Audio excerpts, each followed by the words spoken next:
First word is equivocal. तो अगर आप देखें ये एक एडजेक्टिव है, पहली बात तो एडजेक्टिव का मतलब हुआ किसको क्वालिफाई करेगा, नाउन को, ठीक है, ये कुछ क्वालिटी बताएगा, अच्छी खराब नहीं पता।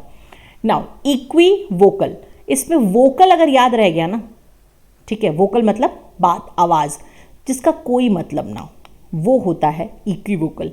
मतलब not easy to explain, doesn't mean anything, not easy to understand, ऐसी जो कॉन्सेप्ट्स होते हैं वो होते हैं इक्विवोकल। कई बार कुछ लोगों के की फिलॉसफीज कैसी होती हैं, इक्विवोकल, अभी वो ना समझने में आसान है ना बताने में आसान है, दैट इज इक्विवोकल। अब ये पर्टिकुलर वर्ड कई बार एग्जाम में आता है और हम क्या करते हैं इसे इक्विवोकल यानी इक्वल वोकल, वोकल आवाज और इक्वल मतलब बराबर, वहां से इसको समझते हैं, बस यही नहीं करना है, ठीक। तो इसमें ध्यान रखना है कि जो इसका वोकल है वो कोई मतलब नहीं है उसका, वो इक्वल नहीं है, इसका वोकल इक्वल नहीं है, यहां से आप इसको याद करेंगे, ठीक। सो एग्जाम्पल देखिए, the evidence that this latest diet really results in lasting weight loss is certainly equivocal. मतलब कोई वेट लॉस का प्रोग्राम है, अब उसका कोई एविडेंस है वो समझने से परे कि कैसे उसमें वेट लॉस हो रहा है, क्या हो रहा है, राइट। नाउ ऐसी चीज क्या कहलाएगी, डाउटफुल होंगे, अनक्लियर है, एम्बिगुअस है। एम्बिगुअस का मतलब क्या होता है, जिसका मीनिंग कैसा हो, डाउटफुल हो, जिसमें क्लैरिटी नहीं हो, राइट। तो ऐसी चीज का एंटोनिम क्या होगा, undaunted, doubtless, surety, certainty, right. सो इक्विवोकल को आप याद रखेंगे, नॉट इजी टू एक्सप्लेन और अंडरस्टैंड, ठीक। इसमें बिल्कुल वर्ड को तोड़कर मीनिंग बनाने की कोशिश मत करिएगा, दिक्कत होगी। वेरी इंटरेस्टिंग वर्ड, ये भी एडजेक्टिव है, ये भी चीज़ों को यानी कि नाउन को डिफाइन करने के काम आएगा। यूजुअली ये पोइट्री वगैरह के लिए इस्तेमाल होता है, बहुत इस्तेमाल होता है वर्ड पोइट्री के लिए। कोई चीज़ अगर बहुत आसानी से समझ में आ जाए, very easily understood, that is lucid.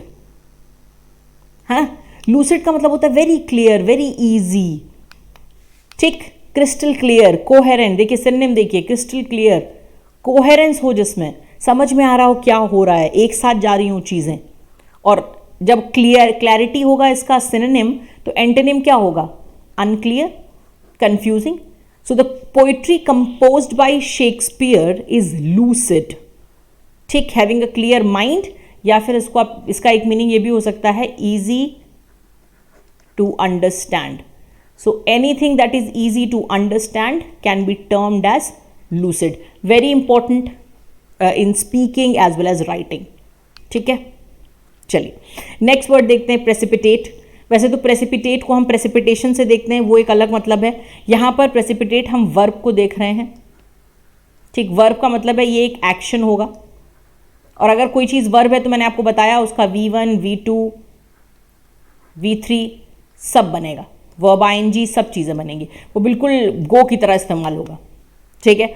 So anything which is done with excessive और केयरलेस स्पीड, अगर कोई काम बहुत तेजी से किया जाता है, दैट इज प्रेसिपिटेट, है ना। और देखिए इसको क्या बोल सकते हैं आप, that means you don't think.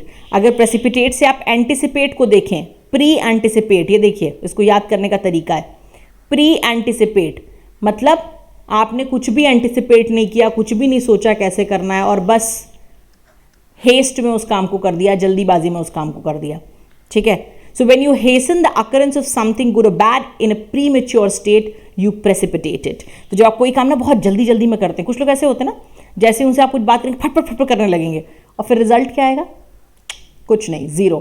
तो वो होता है precipitate. So I must apologize for my staff, their actions were precipitate. Right? Okay. What could be the verbs? Hasty, rash, unhurried, unrushed, है ना। जब रश करना उसका सिनोनिम हुआ तो अनरश्ड क्या हो जाएगा, करेक्ट, करेक्ट, ओके। चलिए नेक्स्ट ऐसे बढ़ते हैं, assuage. Assuage is a very very important verb, very very important verb. आपको हिंदू में हर आर्टिकल में जरूर मिलेगा आस्वेज, ठीक। तो किसी चीज के असर को कम कर देना, to make something less bearable और less severe, that is assuage, ठीक है। तो एज यू एज, अगर आप वहां से इसको याद रखें, एज यू एज तो क्या होता है, सारी चीजें कम हो जाती, जैसे जैसे उम्र बढ़ती है वैसे वैसे एनर्जी घटती है, बहुत सी चीज़ें घटती हैं, तो आप वहाँ से आस्क कर सकते हैं as you age assuage, right. So mother cooing at a toddler and assuaging his fear of the dark। तो वो टॉडलर अपने बच्चे को समझा रही है, कू कर रही है, कोक्स कुछ अच्छा करने के लिए, और assuaging, ठीक, क्योंकि assuage क्या है, एक वर्ब है, तो इसके साथ ed ing सब लगेगा, and assuaging his fear of the dark, तो जो उसका अंधेरे को लेकर डर है उसको कम कर रही है। तो ये क्या हो जाएगा, मॉलिफाई, वंस अगेन कम करना, पैसिफाई, ठीक, कम करना, तो ज़्यादा करने की इंग्लिश क्या होगी, एग्रवेट, इंटेंसिफाई, इंक्रीज, मैग्नीफाई, है ना। असुएज का मतलब क्या हुआ, कम करना, किसी चीज़ के असर को कम करना।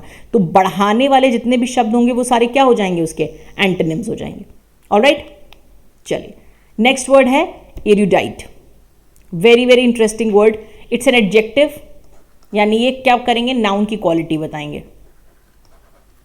चलिए, सो हैविंग और शोइंग प्रोफाउंड नॉलेज, किसी के अंदर अगर बहुत ही एक्सट्रीम नॉलेज होता है, जो बहुत ही विद्वान, विद्वान का अगर कोई एग्जैक्ट वर्ड आपको इंग्लिश में चाहिए वो है एरुडाइट, और विद्वता हो जाएगी एरुडिशन।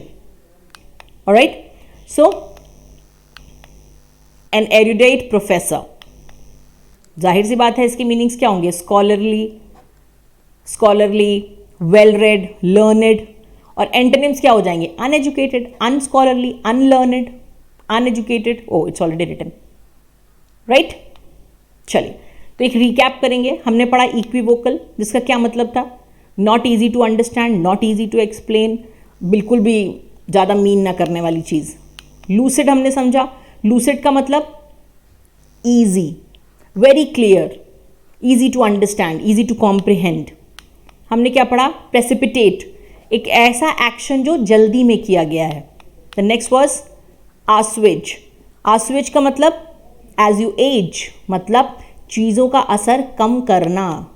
And the next is erudite, erudite का मतलब विद्वान, somebody who has got profound knowledge. So thank you so much for watching this.